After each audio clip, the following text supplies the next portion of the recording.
It is indeed. I think we had a good run last quarter, the fourth quarter of 2020, and I do foresee a rather sort of good market environment in 21 as well. We've been promised infrastructure spending before. We've been promised it in the States. We've been promised it in Europe. This time the money looks absolutely enormous wherever you're looking. Do you think it's going to come through and have a severe impact or big impact on your business? It's already good that the money looks enormous, to be honest, and I say it with a smile on my face, but we all know, and you know and myself know, that with politics it tends to take a little time. And I do think that the sentiment is a positive one when we look at infrastructure spending.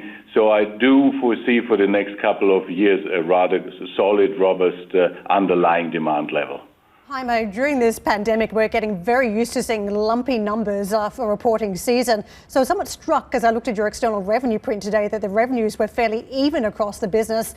But when you get to the EBIT line, that's where you see the lumpiness. Just explain the difference that we're witnessing in the various parts, from building solutions to piping solutions and the North America component.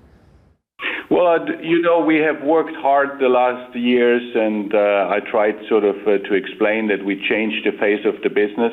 We've invested a lot of money in order to make our manufacturing base more performant, to save energy, to reduce substantially our CO2 emissions, so to better perform on the ESG front.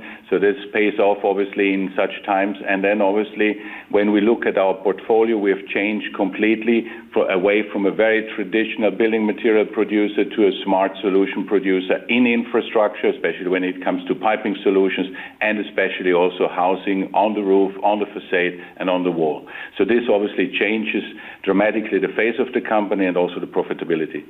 Heimo, we've seen a lot of appetite for commodities on spot markets at this point, an incredible run-up. What are you witnessing, though, at the purchasing side?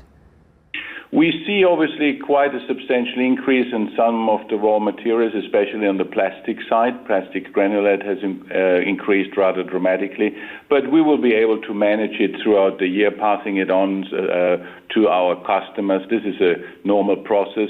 And I think also as I said, from an ESG perspective, we will sort of have more input on recycled material and therefore offset the costs.